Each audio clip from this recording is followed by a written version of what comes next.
పాకిస్తాన్కు భారత్ మరో భారీ షాక్ ఇవ్వనున్నట్లు తెలుస్తోంది. ఉగ్రవాదం విషయంలో పాక్ను ఇరకాటంలో పెట్టేందుకు ప్లాన్ చేస్తోంది. పహల్గామ్ దాడులకు సంబంధించిన ఆధారాలను ఐక్యరాజ్య సమితికి సమర్పించేందుకు భారత్ ప్రత్యేక బృందాన్ని పంపనున్నారు. పాక్ ఉగ్రవాదానికి ఊతమిస్తోందంటూ ఫిర్యాదు చేయనుంది. పహల్గామ్ ఉగ్రదాడికి బాధ్యత వహించిన టీఆర్ఎఫ్ను ఉగ్రవాద సంస్థగా ప్రకటించాలని భారత్ డిమాండ్ చేస్తూ యుఎన్ఎస్సి 1267 ఆంక్షల కమిటీని సంప్రదించనుంది. దీనికి సంబంధించిన ఎవిడెన్స్ సైతం ఇప్పటికే సేకరించినట్లుగా సన్నిహిత వర్గాలు తెలిపాయి.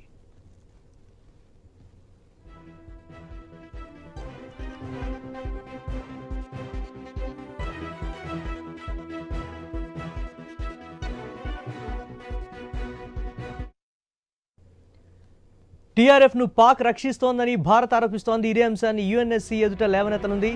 ఐక్యరాజ్య సమితి భద్రతా మండలి తీర్మానం 1267 ఆంక్షల కమిటీని 1999లో స్థాపించారు. దీనిని దాయిష్ అల్ ఖైదా ఆంక్షల కమిటీ అని కూడా పిలుస్తారు. ఇది ఉగ్రవాద నిర్మూలనకు ఐసిస్, అల్ ఖైదా వంటి ఉగ్ర సంస్థలతో సంబంధం ఉన్న వ్యక్తులు, సంస్థలపై ఆంక్షలు విధించే వ్యవహారాలను పర్యవేక్షిస్తుంది. ఈ కమిటీ వచ్చే వారం సమావేశమయ్యే అవకాశం ఉంది. ఈ మీటింగ్లోనే పాకిస్తాన్పై భారత్ కంప్లైంట్ చేయనుంది.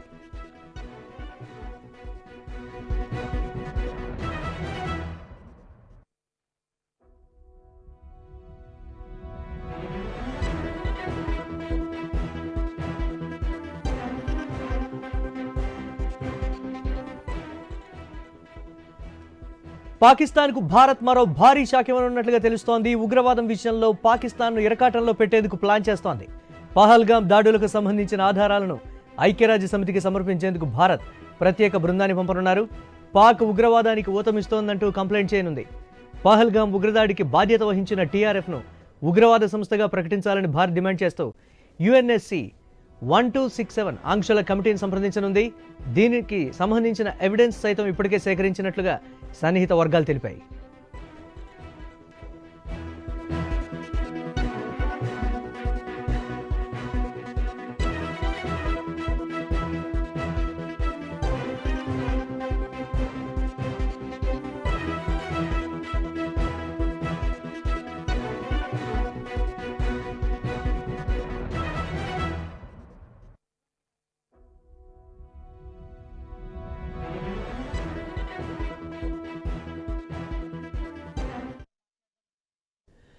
టీఆర్ఎఫ్ను పాక్ రక్షిస్తోందని భారత్ ఆరోపిస్తోంది. ఇదే అంశాన్ని యుఎన్ఎస్సి ఎదుట లేవనెత్తనుంది.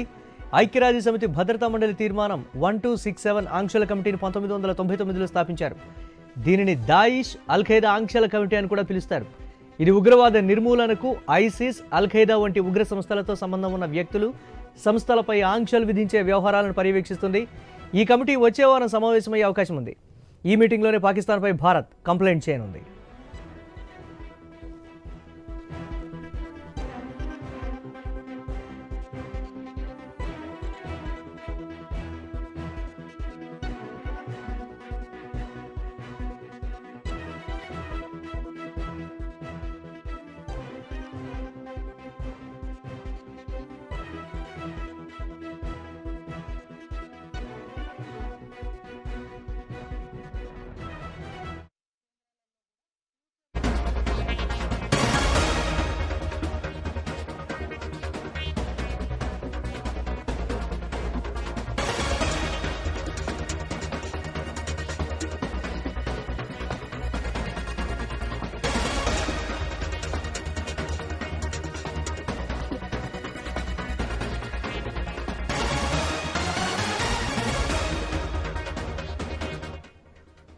భారత్ పాకిస్తాన్ మధ్య మధ్యాహ్నం 12 గంటలకు కీలక చర్చలు జరగనున్నాయి. హాట్ లైన్లో జరిగే ఈ చర్చల్లో రెండు దేశాల డీజీఎంఓలు పాల్గొంటారు.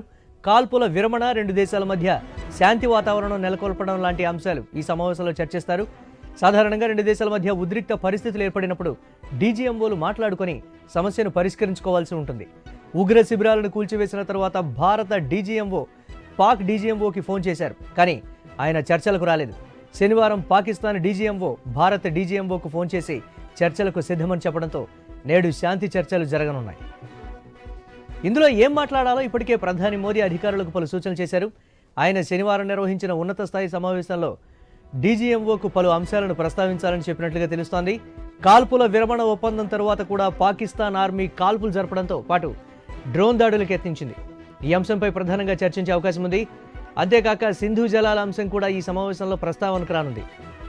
వీటితో పాటు తీవ్రవాదానికి మద్దతు ఇవ్వడం ఆపాలని భారత్ పాకిస్తాన్ను గట్టిగా హెచ్చరించే అవకాశం ఉన్నట్లుగా కూడా తెలుస్తోంది. ఈ చర్చల తర్వాత భారత్ ఎలాంటి నిర్ణయం తీసుకుంటుందనేది ఆసక్తికరంగా మారింది. రైట్, ఈరోజు మధ్యాహ్నం 12 గంటలకు పాకిస్తాన్ డీజీఎంఓ అండ్ భారత డీజీఎంఓలు ఇద్దరు కూడా హాట్లైన్లో చర్చలు జరుపుతున్నారు. దీనిపై మరిన్ని అప్డేట్స్ మా స్పెషల్ కరెస్పాండెంట్ సునీల్ లైవ్ ద్వారా మరిన్ని అప్డేట్స్ అందిస్తారు. Over to you Sunil. Pahalgam దాడి ఆ తర్వాత భారత్ స్టార్ట్ చేసినటువంటి ఆపరేషన్ సింధూర్, ఇక ఈ క్రమంలో భారత్ పాక్ మధ్య తీవ్ర ఉద్రిక్తత పరిస్థితులు నెలకొన్నాయి. ఆపరేషన్ సింధూర్ చేపట్టిన 3 రోజులకు అంటే భారత్ పాకిస్తాన్లో ఉగ్ర శిబిరాలనే టార్గెట్ చేస్తూ దాడులు చేసింది. ఆ తర్వాత ఎయిర్ బేస్లను టార్గెట్ చేసింది. ఈ క్రమంలో పాక్ పూర్తి స్థాయిలో కాల్పుల విరమణకు భారత్తో చర్చలకు సిద్ధమంటూ డీజీఎంఓలకు ఫోన్ చేయడం, ఆ తర్వాత భారత్ కూడా ఎటువంటి కండిషన్స్ లేకుండా ఉంటేనే చర్చలకు సిద్ధమని చెప్పేసి ప్రకటించడం, ఇక 2 దేశాలు కాల్పుల విరమణకు అంగీకారం తెలిపాయి. ఇక ఈరోజు మధ్యాహ్నం హాట్లైన్లో ఇరు దేశాల డీజీఎంఓలు సమావేశం కాబోతున్నారు. ఇక ప్రధానంగా కాల్పుల విరమణకు సంబంధించి చర్చించబోతున్నారు. ఇక ఎప్పటి వరకు కాల్పుల విరమణ అనేది ఉండబోతుంది, ఇక ఇప్పటికే కాల్పుల విరమణ ప్రకటించిన తర్వాత కూడా మొన్న సాయంత్రం 5 గంటల నుంచి కాల్పుల విరమణ అందుబాటులోకి వస్తుంది అని చెప్పేసి చెప్పినప్పటికీ పాకిస్తాన్ నుంచి భారత్ భూభాగంలోకి ఇటు డ్రోన్లు వచ్చాయి, అదేవిధంగా బాంబులతో అటాక్ చేసే ప్రయత్నాలు అయితే చేశారు. వీటిని భారత్ తీవ్ర స్థాయిలో ఖండించింది. పాక్ డీజీఎంఓతో కూడా మాట్లాడే ప్రయత్నం చేసింది. ఇక ఆ తర్వాత పూర్తి స్థాయిలో పాక్ నుంచి కాల్పులు అయితే ఆగిపోయాయి. ఇక నిన్న రాత్రి పూర్తిగా ప్రశాంత వాతావరణం ఉంది అని చెప్పేసి ఆర్మీ ప్రకటించింది. గత కొద్ది రోజులుగా భారత్ పాకిస్తాన్ సరిహద్దుల్లో కావచ్చు, అదేవిధంగా కాశ్మీర్, పంజాబ్, ఇటు అమృత్సర్ కావచ్చు, అదేవిధంగా రాజస్థాన్, గుజరాత్లో తీవ్రమైన ఉద్రిక్తత ఉన్న నేపథ్యంలో నిన్న రాత్రి కొంత ప్రశాంత వాతావరణం కనిపించింది. పాక్ నుంచి ఎటువంటి మిసైల్స్ కావచ్చు, డ్రోన్లు రాలేదు. కాల్పుల విరమణకు పాక్ కట్టుబడి ఉంది నిన్న రాత్రి మాత్రం అని చెప్పేసి స్పష్టమైన ప్రకటన చేశారు. ఇక ఈ రోజు మధ్యాహ్నం ఇరు దేశాలకు డీజీఎంఓల సమావేశం మొట్టమొదటిసారి జరగబోతా ఉంది ఇటు ఉద్రిక్తత తర్వాత. ఇక ఈ రోజు భేటీలో ప్రధానంగా పహల్గావ్ దాడికి సంబంధించి వాళ్ళ ఉగ్రవాదుల లిస్టుని భారత్ పాక్ ఇచ్చే అవకాశం ఉంది. ఖచ్చితంగా వాళ్ళను భారత్కి అప్పగించాలన్న డిమాండ్ పెట్టే అవకాశం ఉంది. ఆ తర్వాత కాల్పుల విరమణ ఒప్పందం జరిగినప్పటికీ పాక్ నుంచి మిసైల్ ఇటు డ్రోన్లు రావడం కావచ్చు, కొన్ని ప్రాంతాల్లో బాంబుల దాడులకు పాక్ ప్రయత్నించింది. వీటికి సంబంధించి భారత్ పాక్ డీజీఎంను నిలదీసే అవకాశం అయితే కనిపిస్తా ఉంది. ప్రధానంగా కాల్పుల విరమణకు సంబంధించే ఈరోజు చర్చలు ఉండబోతున్నాయన్నట్టుగా తెలుస్తుంది. ఆ తర్వాత దౌత్యపరంగా మిగతా అంశాలను భారత్ పాక్తో చర్చించే అవకాశం ఉంది. ఇంకా సింధు జలాలు కావచ్చు, మిగతా అన్ని అంశాలు ఆ తర్వాత ఇరు దేశాలకు సంబంధించి విదేశాంగ శాఖ నేతృత్వంలో సమావేశాలు జరిగే అవకాశాలు అయితే కనిపిస్తా ఉన్నాయి. ఈ రోజు మాత్రం ప్రధానంగా కాల్పుల విరమణ, ఆ తర్వాత సరిహద్దుల్లో తీసుకోవాల్సినటువంటి చర్యలకు సంబంధించే చర్చలు ఉంటాయని చెప్పేసి కూడా తెలుస్తుంది. ఇక రానున్న రోజుల్లో పాక్ ఖచ్చితంగా బుద్ధి చెప్పే విధంగా భారత్ వ్యూహం ఉండబోతున్నట్టుగా కూడా తెలుస్తుంది. సీమాంతర ఉగ్రవాదాన్ని అంతం చేసేంత వరకు కూడా ఇటు పాక్ వాళ్ళకు ఎప్పటికీ ఆశ్రయం ఇస్తుంది కాబట్టి అంతం చేసేంత వరకు కూడా భారత్ ఉగ్రవాదంపై పోరు కొనసాగిస్తుంది అని చెప్పేసి ఇప్పటికే ప్రధాని స్పష్టం చేశారు. ఇక పిఓకి సంబంధించి కూడా ఆయన ఒక క్లారిటీ ఇచ్చారు. ఖచ్చితంగా పిఓకి అని సంబంధించి అక్కడ ఉన్నటువంటి ఉగ్ర శిబిరాలకు సంబంధించి కావచ్చు, భారత్ ఒక క్లారిటీతో ఉంది. ఈ అన్ని అంశాలు తర్వాత స్థాయి చర్చలు వచ్చే అవకాశాలు అయితే కనిపిస్తున్నా. ఈ రోజు మాత్రం ఖచ్చితంగా కాల్పుల విరమణకు సంబంధించి చర్చించే అవకాశాలు ఉన్నట్టుగా తెలుస్తోంది. ఇప్పటికే భారత్ ఒక క్లారిటీతో ఉంది. పాకిస్తాన్ని ఏకాకి చేసే విధంగా భారత్ ప్రయత్నాలు ముమ్మరం చేసింది. గతంలో పాక్ భారత్లో చేసినటువంటి దాడులు కావచ్చు, అదేవిధంగా జమ్మూలో చేసినటువంటి దాడులు, ముంబై దాడులు, పార్లమెంట్ పై పాక్